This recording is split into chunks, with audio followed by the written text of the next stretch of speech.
Bonjour à toutes et à tous. Je vois qu'on est plus de 100 sur cette conférence. Donc, je vous souhaite la bienvenue. La conférence s'intitule « Le rôle et le savoir infirmier ». Pour parler de ce sujet, nous avons le plaisir aujourd'hui, ici à la Haute École de Santé de Fribourg, de recevoir le professeur Michel Nadeau. Avant de vous dire quelques mots sur notre invité, j'ai quelques informations d'ordre technique. Donc, tout d'abord, on va vous demander, pour le bon déroulement de cette conférence, de couper vos micros et de fermer vos caméras. Et si vous souhaitez réagir ou poser des questions, vous avez la possibilité de le faire à travers notre chat qui se trouve sur cette interface. C'est à droite de votre écran. Il y a un petit icône en forme de bulle de dialogue. Nous aurons un temps d'échange après la présentation pour traiter vos questions. Merci beaucoup. Comme je vous le disais, notre conférencier s'appelle Michel Nadeau. Il est infirmier et professeur d'histoire et d'épistémologie en sciences infirmières. Il a occupé différentes fonctions dans l'enseignement et la recherche. Il a notamment enseigné ici à la Haute École de Santé de Fribourg pendant 30 ans. Il a également enseigné dans d'autres régions du monde comme la France, le Liban ou le Québec. J'en profite pour passer tout particulièrement la bienvenue à nos collègues à l'international qui, grâce à l'ère du numérique, peuvent nous rejoindre sur cette conférence. Michel Nadeau est aussi auteur et fondateur du premier modèle conceptuel en sciences infirmières de l'Europe francophone. Et en janvier 2020, il a sorti son dernier livre qui s'intitule « La discipline infirmière, les 3 temps du savoir ». C'est de ça dont il va nous parler aujourd'hui. Donc, sans plus attendre, je lui cède la parole et je vous souhaite à toutes et tous une très bonne conférence.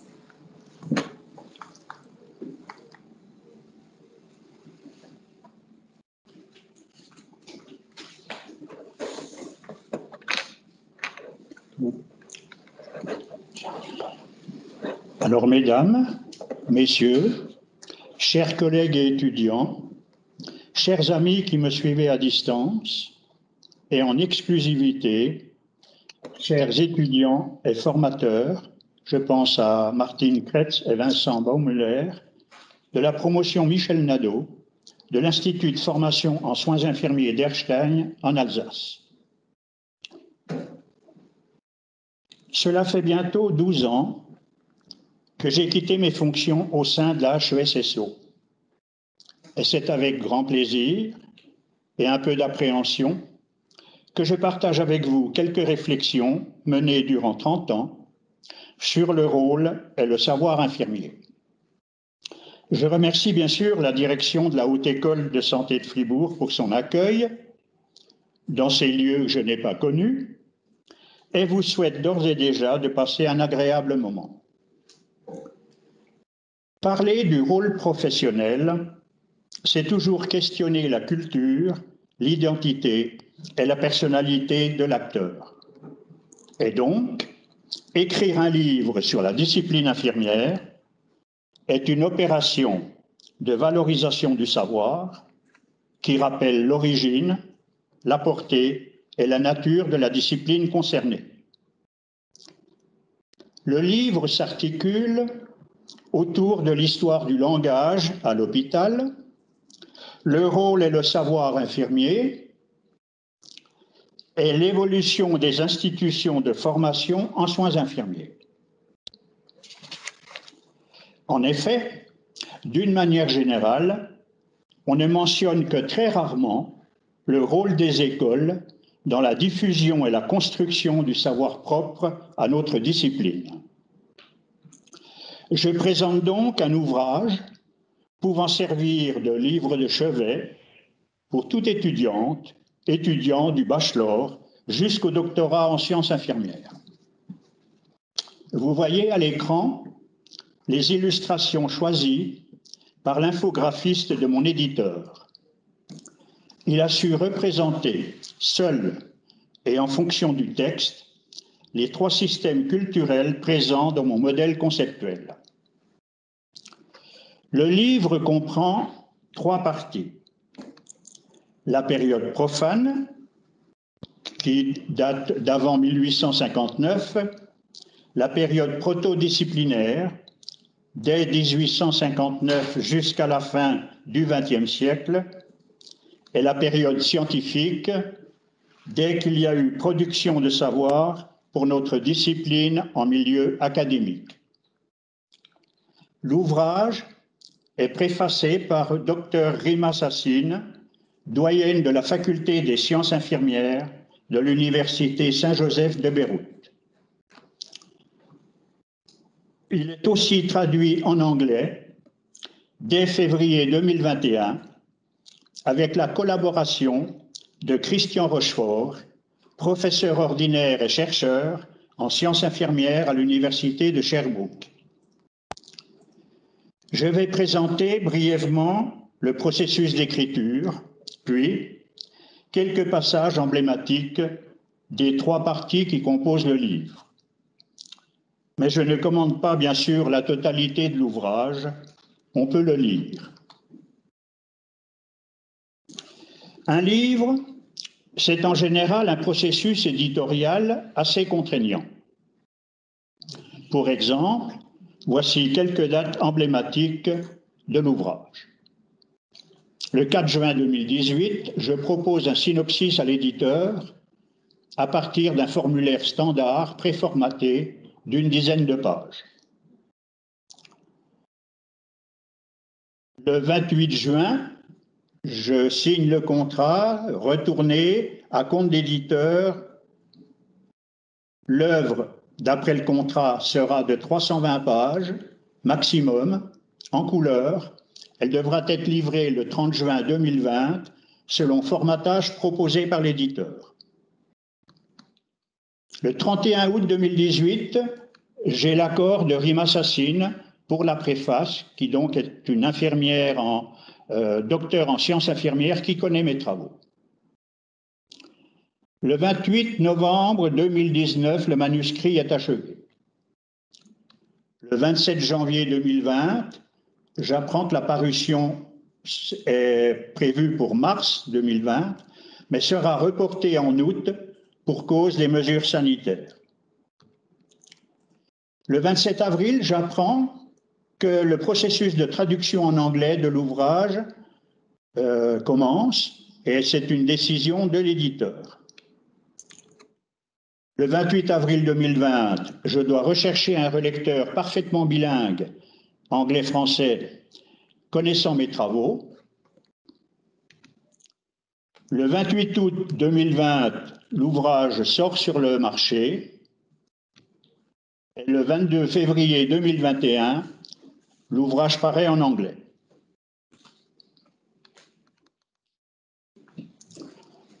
Tant que les lapins n'auront pas d'historien, l'histoire sera racontée par les chasseurs.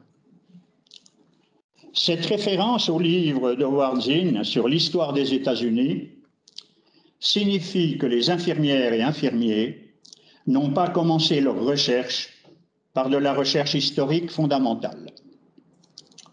Ce que les chercheurs canadiens en sciences infirmières relèvent en 2015 dans un ouvrage sur la discipline, lorsqu'ils mentionnent « Nadeau plaide en faveur de la recherche historique ». Me voici donc transformé en lapin historien. Avec ce dernier ouvrage, je termine une trilogie éditoriale que je qualifie d'infernale, puisque le nom de notre profession se réfère au mauvais, au malsain, et donc à l'enfer, ce que la profession occulte depuis 150 ans. On disait en effet enfermière au XIIe siècle, on dit encore enfermagen en portugais. Cette trilogie dit à la fois les origines, le présent et l'avenir de nos savoirs. Alors pourquoi ce troisième ouvrage ? Tout d'abord, je réponds à l'insistance de plusieurs collègues pour publier. S'ils n'avaient pas été là, je pense que ce troisième ouvrage n'aurait pas vu le jour. Il s'agit de rendre visible le rôle joué par les traditions de langage en sciences. C'est important si on veut parler de sciences infirmières.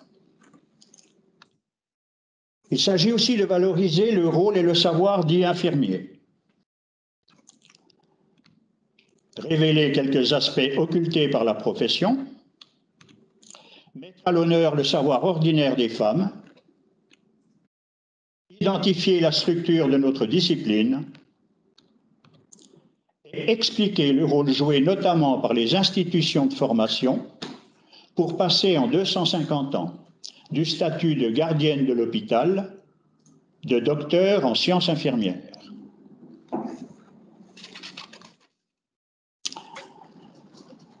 La philosophie, notamment les écrits de Michel Foucault et de Karl Popper, accompagne mes réflexions.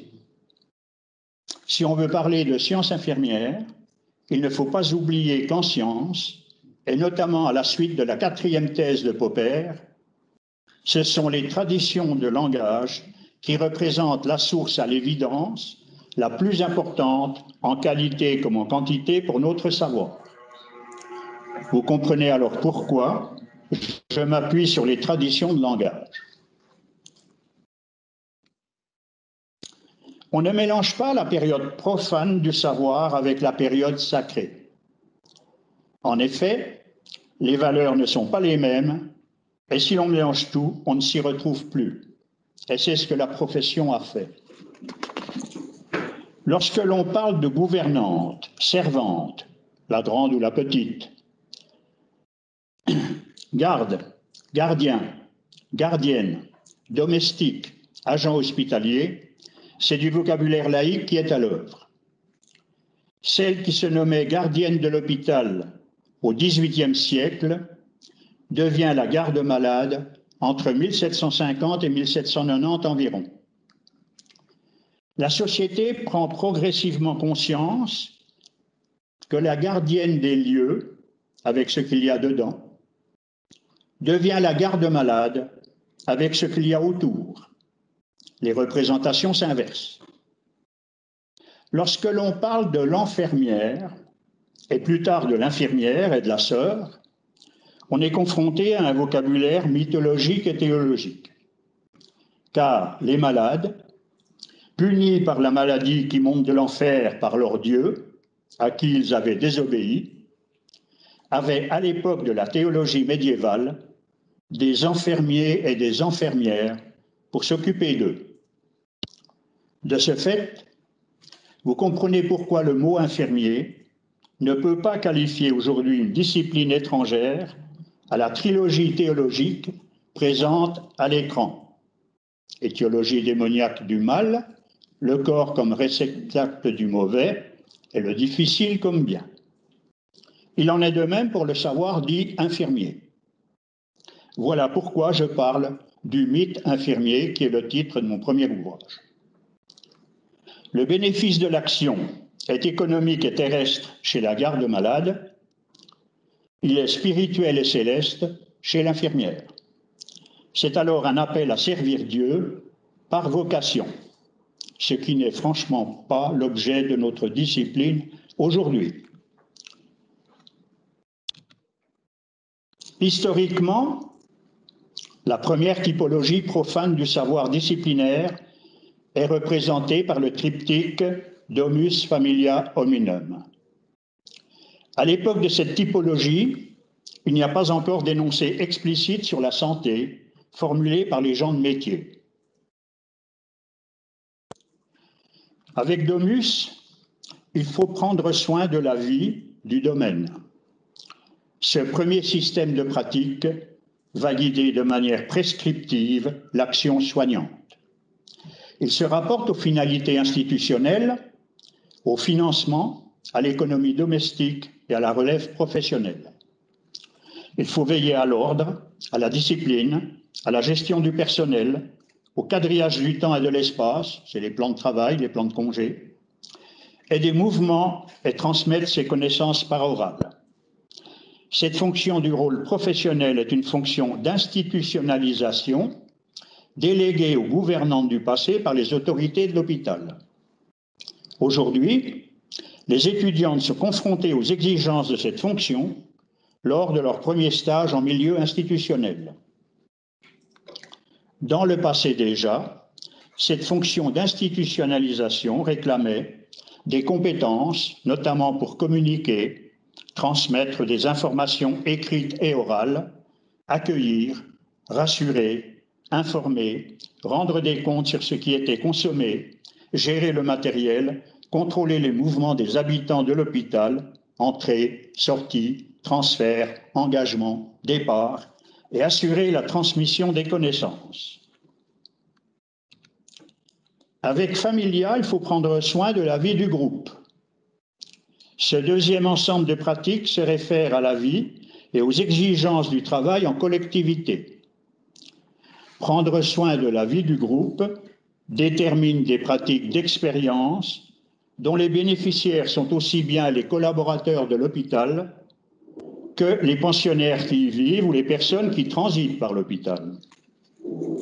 Prendre soin de la vie du groupe suppose une organisation du travail, une rencontre entre divers interlocuteurs, une gestion et une coordination des informations, une coordination des mouvements, une promotion de l'ordre, une prévention du chaos, contrôler, encadrer et, si possible, résoudre quelques conflits relationnels.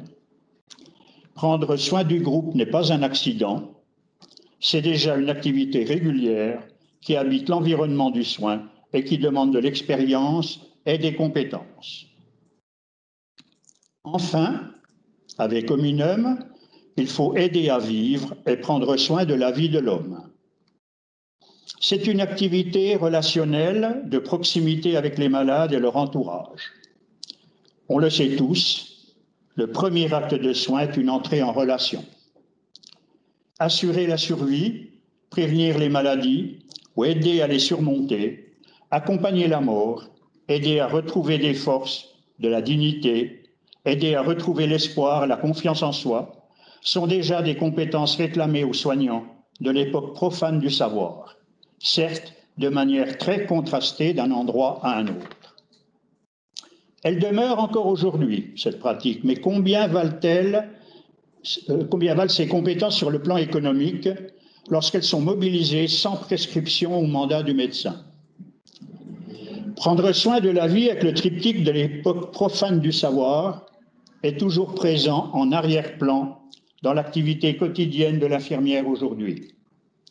Les compétences professionnelles initiales, celles réclamées par l'activité ordinaire de la maîtresse de maison et de la femme dans la société, continuent d'être à l'œuvre, souvent de manière implicite. Mais l'hôpital a bien changé. Cependant, le triptyque de l'activité soignante, même quand il est absent des coûts de la santé, a malgré tout fait l'objet d'une transmission intergénérationnelle de savoir depuis que l'hôpital existe. Ce sont en effet souvent les plus anciens qui encadrent et transmettent leurs expériences aux plus jeunes. Il n'y a pas encore d'école un siècle avant Florence Nightingale, mais on sait déjà prendre soin. À l'hôpital de Fribourg, en 1760, une soignante qui arrive à transmettre son savoir reçoit de la part des autorités l'équivalent d'un salaire annuel comme gratification. Je précise que pour trouver cette petite phrase, c'est environ 1 an de recherche dans des documents d'archives, car il n'y a pas beaucoup de mots, vous voyez, et c'est une feuille noyée dans un livre qui pèse 5 kilos. À l'hôpital de Fribourg, en 1760, une soignante, bon ça je l'ai dit, le savoir a donc de la valeur. Même profane, il doit pouvoir se transmettre. C'est alors la transmission entre gens d'expérience qui domine. Avec ces deux éminentes dames, nous rentrons dans la période protodisciplinaire du savoir. Proto désigne ici l'antériorité temporelle et spatiale du savoir propre. Avec les 2 premières écoles de soins, nous avons une innovation qui consiste à créer un deuxième champ de pratique professionnelle, celui de la formation. Mais une interrogation demeure. Pourquoi le CII d'abord, Conseil international des infirmières, l'OMS ensuite, ont mis Florence Nightingale à l'honneur le 12 mai, journée internationale de l'infirmière, pour marquer son jour de naissance en 1820, et non Valérie de Gasparin, qui l'a pourtant précédée le 13 septembre 1813. Les deux modèles de départ sont en concurrence au point de vue des valeurs. L'un, l'école-hôpital, en 1859, voit l'hôpital au service de la formation, laquelle se donne dans une école. L'autre, l'hôpital-école, en 1860, voit l'apprentissage à l'hôpital en cours d'emploi se mettre en place et se trouve ainsi au service de ce dernier. Pour Valérie de Gasparin, soigner est un métier libéral. Pour Florence Nightingale, soigner est une vocation. Deux types d'écoles vont être développés dans le monde entier. Et comme nous sommes à Fribourg, j'en profite malicieusement pour vous rappeler une école-hôpital que j'ai très bien connue. Vous avez l'aspect d'origine de l'école, qui était située à la route des Cliniques 15. Pourquoi route des Cliniques? Car il s'agit des cliniques de la future faculté de médecine fondée par Georges Piton. Et il y a dans la même rue la clinique maternité-obstétrique, aujourd'hui département de la santé publique, la clinique ORL Garcia, aujourd'hui un centre de recherche, et l'école qui s'appelait la 5e clinique. Alors pourquoi 5e clinique à une école? Pour faire de l'enseignement clinique. On voit aussi les 10 premiers élèves de l'école, sur la droite, et vous avez la magnifique broche qui était remise à l'obtention du diplôme, qui montrait le lien d'appartenance avec l'école pour toutes les infirmières qui quittaient Fribourg et allaient travailler dans d'autres cantons ou à l'étranger.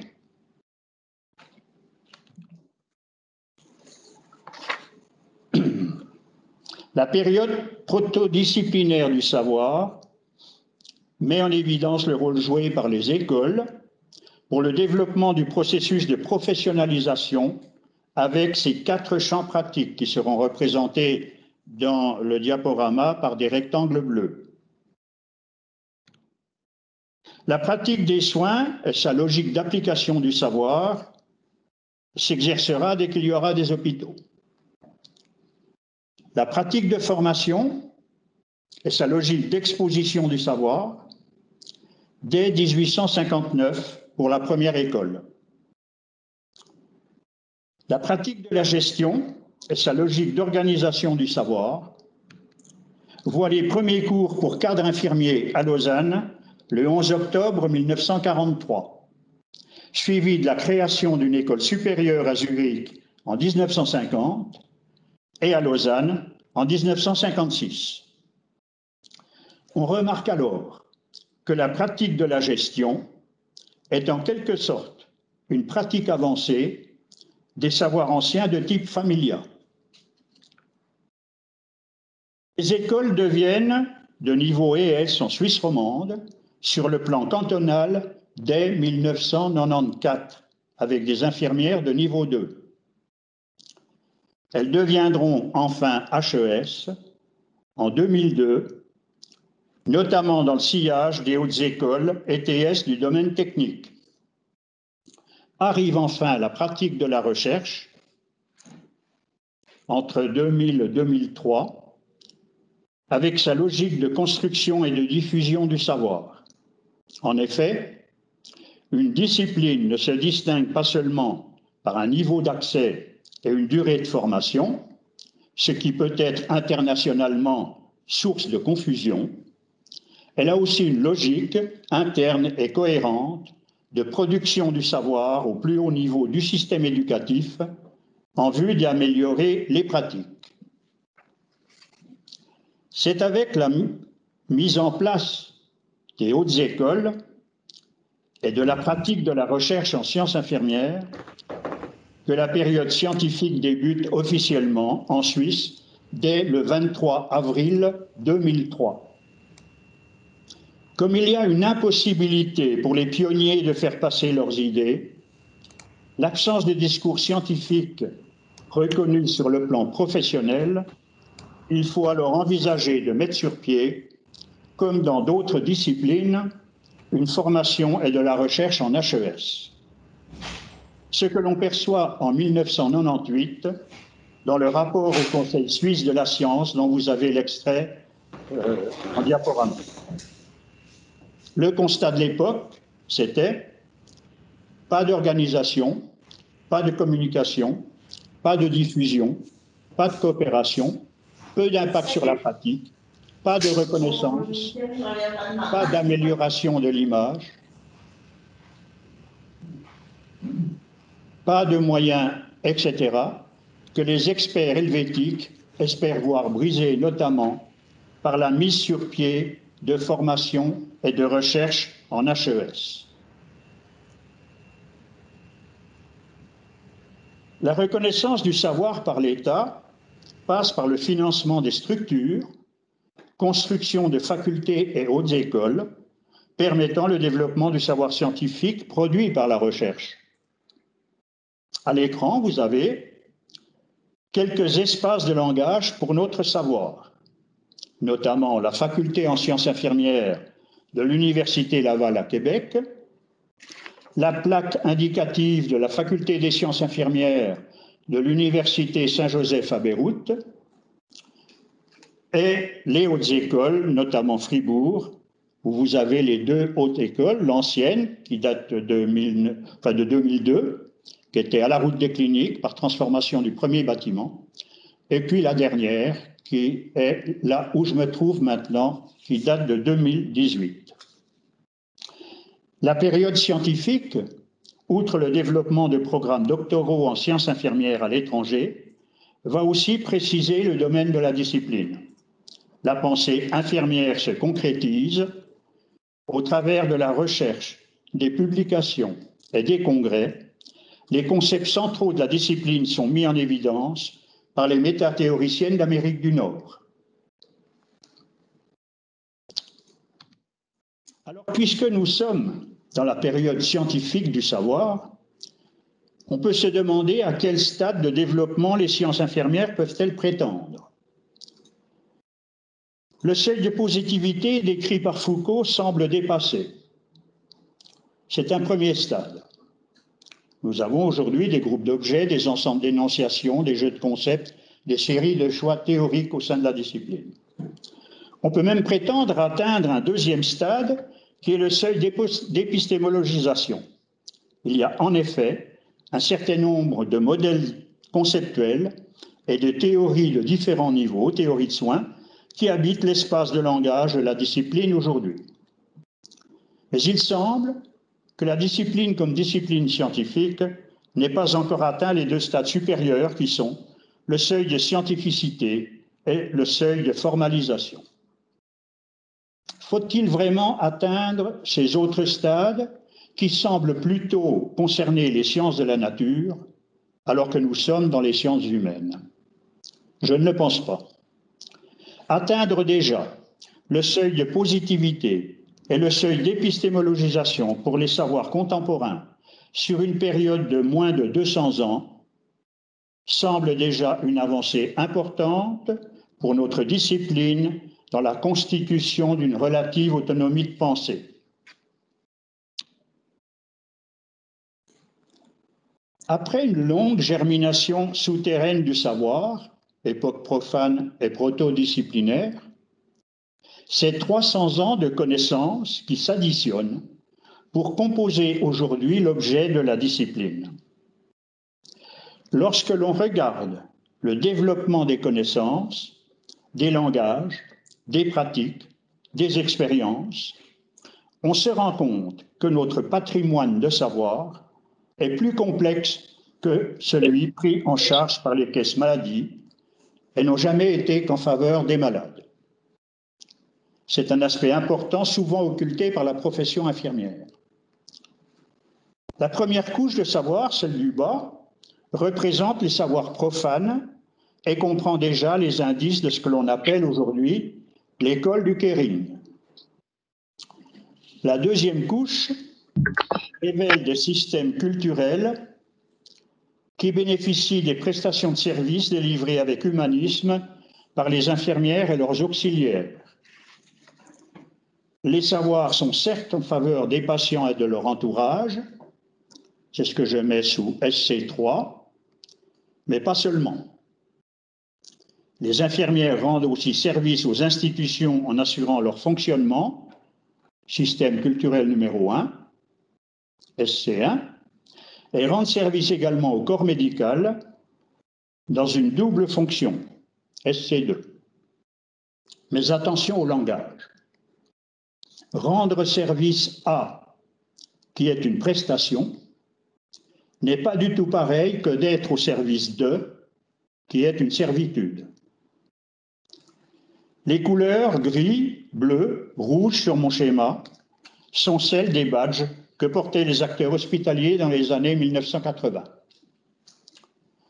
La troisième couche révèle un principe de liaison entre les connaissances qui habitent un milieu en tant que médium, qui servent à aider à vivre au travers de médiations et qui sont portés par un intermédiaire culturel entre divers interlocuteurs. La quatrième couche de savoir rejoint les éléments du métaparadigme nord-américain de la discipline infirmière. La cinquième couche, et dernière couche, est constituée de pratiques qui sont elles-mêmes indicatives de valeurs, d'idéologie et de connaissances présentes dans les quatre couches précédentes que je viens de décrire. Avec cette modélisation en 14 groupes de pratiques, les normes d'action du prendre soin sur le long terme et les traditions de langage si importantes en sciences sont respectées. Ici, une remarque importante s'impose. Les prestations de services délivrées par les infirmières et leurs auxiliaires montrent que ce sont toujours les bénéficiaires de la prestation qui livrent l'information verbale ou non verbale utile à la conception et à la production du service. Le client, quel qu'il soit pour l'infirmière, un patient, un médecin ou un collaborateur administratif, a toujours deux statuts non exclusifs l'un de l'autre. Il peut être cible ou ressource des prestations délivrées. Or, quelle identité donner à notre discipline? Ni sciences domestiques, ni sciences ménagères, ni sciences hospitalières, et aujourd'hui on pourrait dire ni sciences infirmières, ni nursing, ne faut-il pas trouver une nouvelle identité pour cette discipline manifestement orpheline? Sciences domestiques, sciences ménagères, sciences hospitalières, qui était le qualificatif de la discipline dans le passé, sont bien le reflet des savoirs de base de la période profane d'Homus Familia Hominum. Étrangement, on n'entend plus parler de ces anciennes dénominations lorsque l'on parle aujourd'hui du savoir infirmier. Quant au terme nursing, qui voit le jour au XIXe siècle, il ne peut pas vraisemblablement être synonyme du terme infirmier, puisqu'utilisé par la théologie dès le XIIe siècle. Alors que faire? Je tente alors une nouvelle analyse typologique et critique de nos savoirs et traditions de langage. Puisque les seuls concepts vraiment scientifiques, selon le célèbre mathématicien René Thom, sont ceux liés à la géométrie de l'espace-temps, le premier élément de savoir contenu dans l'environnement du soin représente alors cet espace-temps ou milieu de parole. Dans cet espace de parole, la relation à l'autre est le premier acte du prendre soin de l'humain pour l'aider à vivre au travers de médiations. Et selon nos traditions, prendre soin de l'homme se fait dans une posture d'intermédiaire culturel entre plusieurs interlocuteurs. Alors que la médecine se réfère aux sciences de la nature, nos traditions de langage montrent bien que notre discipline se trouve derrière le trièdre épistémologique des sciences humaines décrit par Foucault. En effet, bornés d'un côté par les sciences sociales, de l'autre par les sciences biomédicales, les connaissances propres à notre discipline se trouvent à la fine pointe des sciences humaines, comme le mentionnaient certains chercheurs nord-américains il y a 24 ans. Si la santé est ce qui est porteur de vie, et que cette dernière se maintient grâce à des médiations, on comprend pourquoi je proposais il y a 30 ans de remplacer ou de rendre synonyme science infirmière par médiologie de la santé. Cette proposition logique était une suggestion conforme à l'analyse critique du savoir, non une prescription, encore moins une injonction.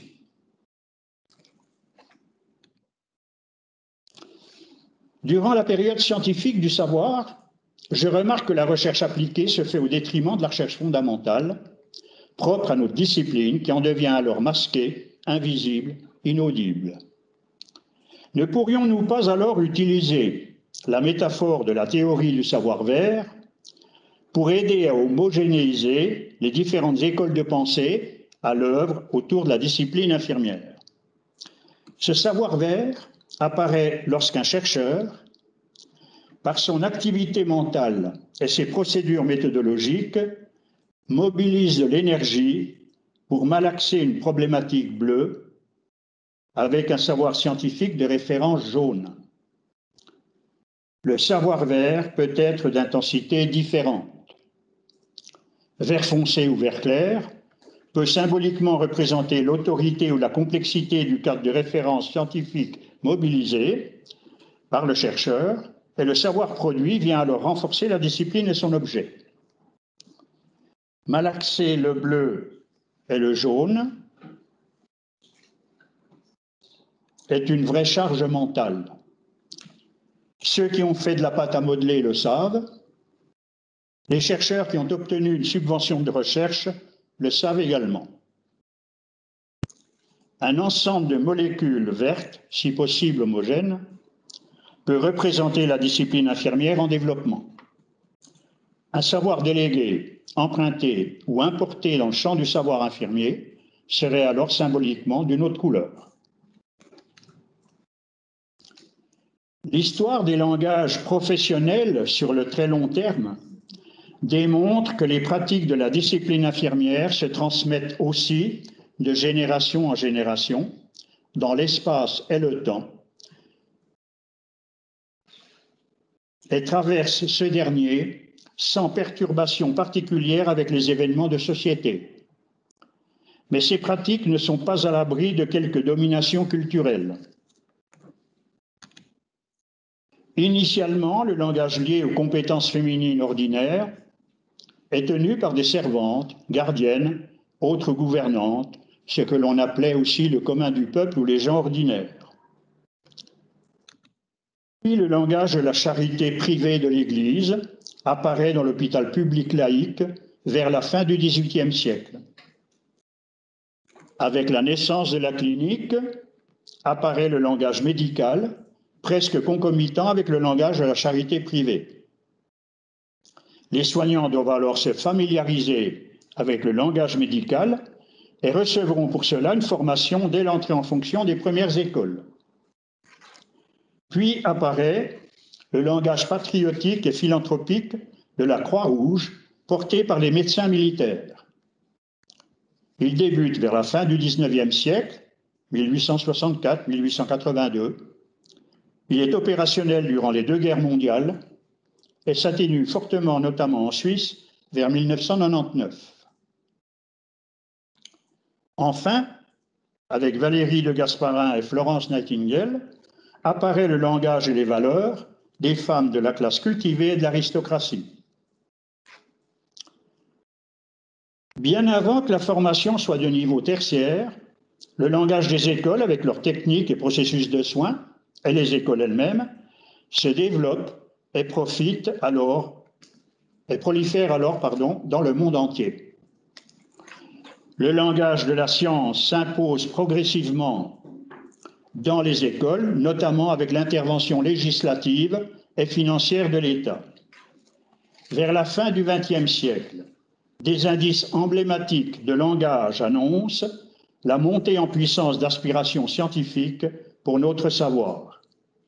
Alors qu'une société de la connaissance se met en place à l'échelle mondiale, comme annoncé par le message 2004-2007 du Conseil fédéral, la discipline infirmière est confrontée au langage de la science et de l'État et à de nouvelles exigences. Elle doit trouver sa place dans les espaces normatifs et politiques de la science et de la formation, notamment lorsque le savoir est repéré, soit par des agences internationales, je pense ici à l'UNESCO, ou nationales, je pense ici à l'Office fédéral de la statistique ou au secrétariat de la formation et de la recherche et de l'innovation. Ce qui contribue indirectement à la promotion du savoir. Et pour terminer, nous voyons le langage de la science et de la recherche qui entraîne obligatoirement avec lui le langage de l'écrit et sa valorisation, puisque le savoir est un bien public à mettre à disposition. Malgré les efforts entrepris pour améliorer la visibilité des publications des chercheurs, garantir un accès stable aux travaux de recherche, je pense ici à l'archive institutionnelle à Rodez de la HESSO, la discipline peine aujourd'hui à assurer son identité, sa visibilité, voire sa crédibilité. Les chercheurs doivent alors encore valoriser le savoir scientifique qui alimente la discipline, a fortiori lorsqu'ils sont professeurs, comme en France par exemple, au sein de la 92e section sciences infirmières du Conseil national des universités, alors qu'il n'y a pas encore de faculté universitaire du même nom. Alors qu'au départ, mes recherches touchent la Suisse romande, je constate néanmoins que les mêmes processus qui donnent au savoir un statut au sein de notre discipline se répètent partout dans le monde, mais à des moments différents. D'une manière générale, plus il y a de théories et de modèles conceptuels proposés, plus les infirmières auront du savoir disponible pour poursuivre leurs recherches et améliorer leurs pratiques. Mais valoriser historiquement le rôle et le savoir infirmier, ce qui est l'objectif de ce livre, n'a pas pour but de soulager le corps médical de ses responsabilités, mais nous encourage plutôt d'assumer les nôtres et surtout d'assumer la place occupée avec humanisme depuis des générations pour mettre nos savoirs au service du système de santé et de celui de la formation. Je vous remercie pour votre attention.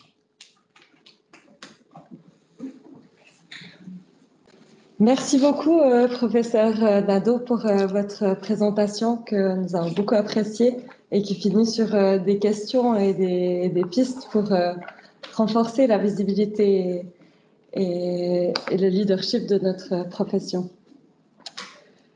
Je vous invite à vous tous qui nous écoutez d'adresser vos questions sur le chat. Vous avez aussi la possibilité dès maintenant d'ouvrir votre caméra et votre micro pour poser une question directement au professeur Nadeau qui est avec moi. Alors, je regarde les questions.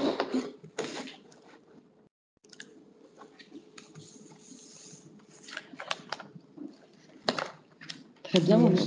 Voilà. On vous félicite déjà pour votre conclusion. Merci. Nous avons une question qui nous demande comment envisagez-vous la suite de l'évolution du savoir infirmier? Grande question. Oui, grande question, d'autant plus que je ne suis plus en activité, je ne peux plus être leader de quoi que ce soit. Voilà, vous avez compris, je suis en retraite. Ça veut dire qu'on se retire du monde social. Et il ne m'appartient pas à moi de voir la suite, comment elle va évoluer quelque part.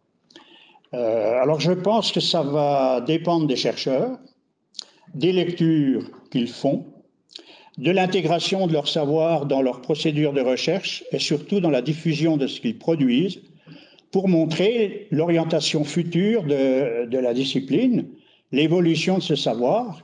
Mais comme je le dis dans ma conclusion, faites bien attention de ne pas déborder notre champ disciplinaire et pas aller voir dans le champ du voisin.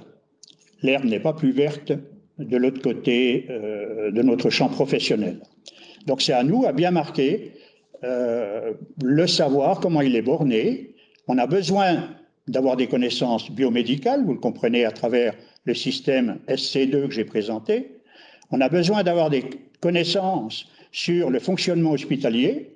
Vous l'avez vécu avec le Covid, il faut réadapter immédiatement les structures de l'hôpital ou d'un service de soins, et ça demande des connaissances. Alors aux chercheurs futurs de faire le lien entre ces trois éléments, l'institution, son fonctionnement, le corps médical, son développement, et l'être humain et son entourage, avec ici les incertitudes liées à ces processus de vie. Car on ne peut jamais prévoir à l'avance ce qu'une personne soignée nous dit ou ce qu'elle va faire. C'est à nous de le décoder. Voilà. Voilà. Merci beaucoup. Vous pouvez encore adresser des questions. Nous avons encore une quinzaine de minutes devant nous pour échanger. Bonjour Michel, je ne sais pas si vous m'entendez. Oui. Oui. Oui. Alors, merci beaucoup pour cette magnifique présentation. Et moi, je suis tout à fait en accord avec ta vision de la discipline. J'ai quand même une question à te poser un peu provocative. On a de la peine, on a de la peine à se rendre visible. On a de la peine à, voilà, c'est un peu notre, puis c'est vrai, on est en train de se perdre un tout petit peu, on va brouter ailleurs. Mais est-ce que le terme de médiologue de la santé, est-ce que c'est pas un tout petit peu surcompliquer la vie? Est-ce que, voilà, c'est parce qu'on n'est pas, c'est pas traduit, c'est pas international, on sait pas, ça peut être mal interprété. Il commence d'être traduit, je l'ai vu déjà en 3 langues, mais c'est vrai que ça jette un froid sur le développement de nos savoirs. Donc ce que je propose dans un premier temps, c'est de le mettre synonyme à sciences infirmières. Puisqu'on a de la peine d'expliquer en quoi les sciences infirmières sont infirmières, ce serait peut-être pas mal d'employer les 2 termes dans un premier temps. Et peut-être que dans 50 ans, ils passeraient de l'autre côté sur le plan scientifique en fonction de travaux de recherche qui seraient faits pour valider la proposition, je dirais. Mais je ne sais pas si... c'est Catherine, hein, c'est ça, ouais. Je ne sais pas si tu as vu le schéma où je montre la médiologie de la santé. Je crois qu'il y a des travaux de recherche qui peuvent valider cette circulation langagière, si on peut dire, ultérieure, puis qui disent, ah ben oui, tiens, c'est pas si mal, on s'y retrouve. On a le milieu pour parler, on a les médiations que l'on fait entre le malade et tout ce qui l'entoure, et puis on a cette posture d'intermédiaire culturel qui est majoritairement occupée encore actuellement dans la plupart des hôpitaux. Alors on se perd, c'est vrai qu'on a de la peine avec la discipline pour expliquer de quoi elle est faite. Je crois que si on commençait déjà par lire quelques écrits historiques, ce serait déjà pas mal, ce que la profession ne fait pas, enfin peu, voilà. Et une fois qu'on a compris que l'on fonctionne au cœur d'un système de santé complexe avec tout ce que cela veut dire, on doit pouvoir développer des savoirs nous permettant d'améliorer le service rendu. Service rendu à l'institution, service rendu au corps médical, service rendu à la personne soignée et à son entourage. Mais combien on va se faire payer pour cela? Est-ce qu'on a droit à 3 salaires? Un salaire pour le service rendu à l'institution, avec un financement par les assurances sociales, un salaire pour le service rendu au corps médical, avec la caisse maladie qui vient derrière pour le financement, et un salaire rendu aux personnes soignées. Là, c'est les assurances sociales. Le premier, SC1, c'est plutôt un salaire qui est financé par les investissements des cantons ou des institutions. Ça touche l'institution. Si elle se développe, ben, elle paye pour son développement aussi. Alors voilà, c'est des propositions, mais je n'ai pas une réponse absolue. Je ne demande pas non plus que médiologie de la santé soit demain enseignée dans les écoles en tant que telle. en tant qu'identité, c'est un processus qui doit prendre autant de temps que l'on a mis pour faire disparaître les termes de sciences hospitalières, de sciences domestiques ou sciences ménagères. Voilà. Merci beaucoup. Oui, il y a de prochaines questions qui nous viennent du chat. On nous dit qu'en France, les kinés, ils ont une histoire commune avec les infirmières. Comment est-ce qu'on peut expliquer que les kinés français se désintéressent de cette partie-là de leur histoire? Est-ce que c'est honteux d'avoir une partie commune avec celle des infirmières, notamment les infirmières masseuses? Je ne sais pas, je ne vois pas d'autre explication. Est-ce qu'on veut se séparer complètement? Est-ce qu'on n'a rien à voir avec ceux-là? Moi, je crois qu'il faut peut-être que les kinés commencent par faire leur propre histoire avec les premières écoles, avec les premiers cours, comme j'ai fait pour les infirmières, je pense. Merci Frédéric.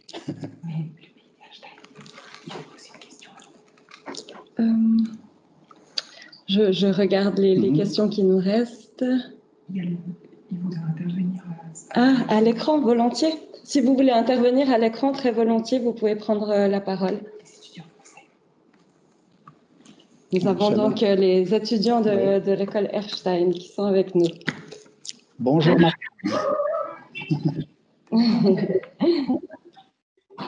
Donc, bonjour Monsieur Nadeau. Bonjour. Je m'appelle Patricia de Aguiar Figueiredo et je suis une des déléguées de la promotion Michel Nadeau, merci, 2019-2022 de l'IFSI du pays d'Erstein, qui se situe justement derrière moi. Oui. Donc, pour les étudiants de notre promotion, l'identité s'affirme dans la réalisation d'un accompagnement personnalisé, dans le respect et la dignité, ce qui demande d'avoir des valeurs, une observation clinique acérée pour un raisonnement professionnel. Cette posture doit être affirmée dans l'humilité et nécessite une compétence à se saisir des informations pertinentes, de recueil de données, pour ensuite identifier les problèmes de santé du jour. Nous voulions ainsi vous poser quelques questions. Tout d'abord, quel savoir infirmier particulier pourrait valoriser la fonction d'autonomie de la profession infirmière? Il n'y a pas un savoir infirmier particulier, il y a un savoir complexe, mais qui touche toujours les trois systèmes culturels que j'ai mentionnés. Il est difficile d'individualiser des soins et d'être parfaitement à l'écoute de la demande de la personne soignée si je ne connais pas le fonctionnement institutionnel, le système de financement, par exemple, qui est derrière, et en même temps, la pathologie médicale que porte la personne dont je vais m'occuper. Donc, ça veut dire que si un savoir infirmier particulier, il doit, à mon avis, porter toujours sur les trois ensembles, institutionnels, médico-chirurgicaux ou thérapeutiques, et personnes soignées et son entourage. Et je crois que c'est en maîtrisant bien les différentes facettes de cette intervention que l'on peut peut-être avoir une efficience dans le domaine du soin. Voilà, voilà ma réponse. Très bien, merci. Je vais passer le relais à un autre membre des délégués. D'accord. Merci beaucoup. Bonjour. Ah, comme on est beaucoup, hein, c'est pour ça. Je me présente, je m'appelle Abdelak. Et à mon tour, je vais vous parler de ce qu'on a mis en place par rapport à une question. Selon nous, une identité professionnelle d'infirmière est l'aboutissement d'un cheminement à travers des apprentissages théoriques et pratiques qui permettent de prendre soin d'une personne dans toutes ses dimensions.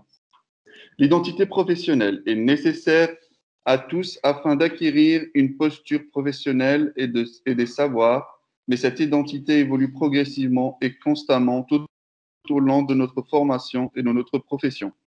En tant qu'étudiant de semestre 4, nous pouvons rencontrer des difficultés pour construire cette identité car il n'est pas toujours facile de trouver sa place, au sein d'une équipe pluridisciplinaire. De plus, il est parfois difficile de corréler nos propres valeurs avec notre pratique en stage. En tant qu'étudiants, nos valeurs humanistes sont parfois mises à mal selon l'organisation des établissements de soins. Cela est donc particulièrement difficile pour faire évoluer et enrichir notre identité professionnelle. Dans cette Dans cet aspect-là, on a une question. Comment une ou un IDE peut assumer ses responsabilités dans une discipline non homogène qui a à peine à assurer son identité, sa visibilité, voire sa crédibilité? Merci. Oui, merci, bonne question. Alors, comme vous l'avez dit, il y a une difficulté à l'avoir, cette identité. La première chose, peut-être, c'est d'être très au clair dans quel champ de savoir je me situe. On parle beaucoup d'équipes.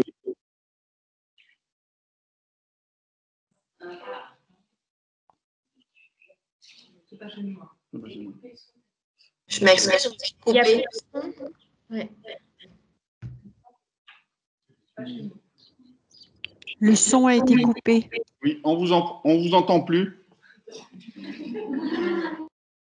Désolé. Voilà, c'est Oui, ça y est. Vous m'entendez, c'est bon? Oui, on vous entend. D'accord. Oui, alors, bien sûr, c'est complexe, mais ça ne va pas s'arranger si on mélange tout, si on ne sait plus très bien dans quel champ se situer, si tantôt je me dis paramédical, par exemple, alors qu'on n'est pas plus paramédical que paramilitaire ou parareligieux.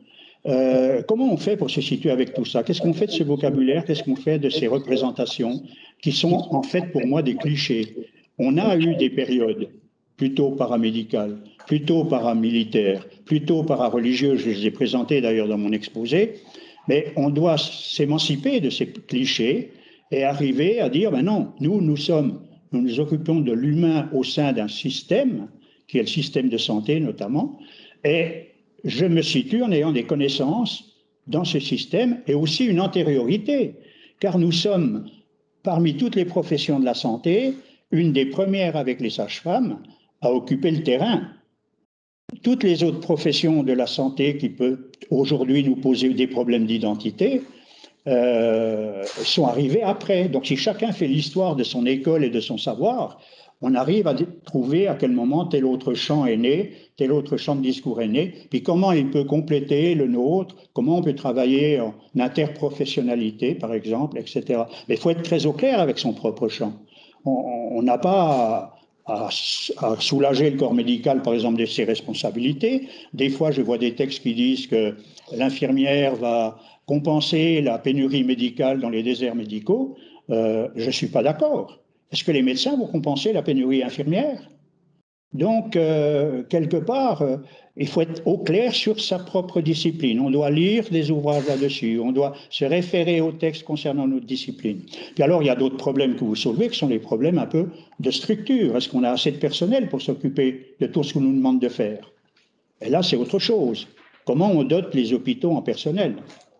Est-ce qu'on dote les hôpitaux à partir du nombre de cas de patients ou est-ce qu'on dote les hôpitaux réellement en fonction du service rendu que j'ai montré tout à l'heure?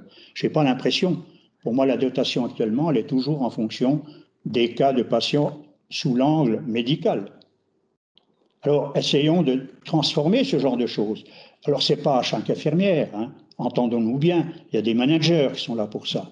Il y a des cadres infirmiers, il y a des chercheurs, il y a des professeurs. Tout le monde ensemble doit travailler dans ce sens. Tout n'est pas sur le dos de l'infirmière au lit du malade. Elle n'est pas responsable de tout non plus. Donc c'est l'ensemble de la profession avec les 4 champs d'activité que j'ai montrés tout à l'heure qui peuvent donner des pistes de réflexion et puis proposer des solutions ou des négociations. Ah, bonjour Nathalie.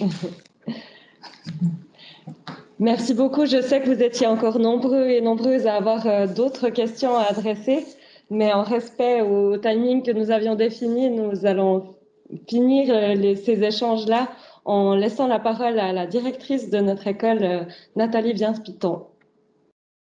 Alors, bonsoir tout le monde. Monsieur le professeur, cher Michel, je tiens vraiment à te remercier d'avoir accepté de présenter ton dernier ouvrage à la Haute École de Santé Fribourg. C'est vraiment un honneur pour nous. Aujourd'hui, un auditoire attentif à cette lecture historique de la discipline avec les actions structurantes du prendre soin ainsi que les savoirs fondamentaux de notre activité. Cet apport nous sera précieux à tous afin de poursuivre le positionnement professionnel infirmier que tu as engagé durant toute ta carrière, Un positionnement que nous devons prendre à cœur, nous, dans les écoles, les professionnels sur le terrain, face à cette vision de la profession qui, en période pandémique, n'a montré qu'une facette du champ de notre compétence. Ce soir, nous étions près de 175 personnes, très fiers d'avoir avec nous les étudiants de l'IFSI.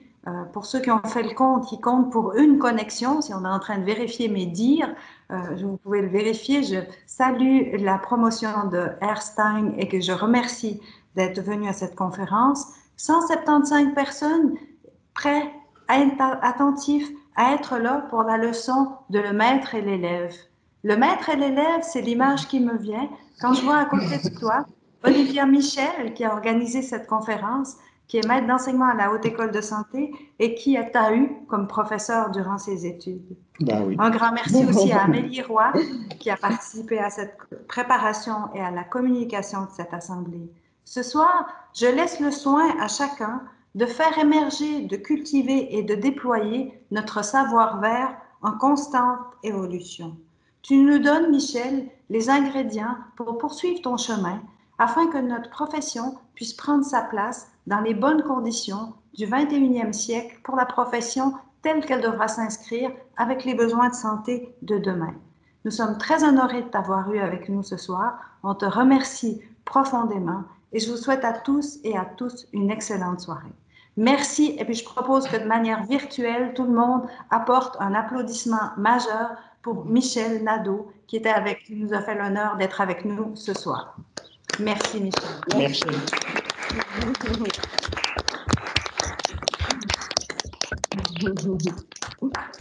Merci, merci. Merci, merci.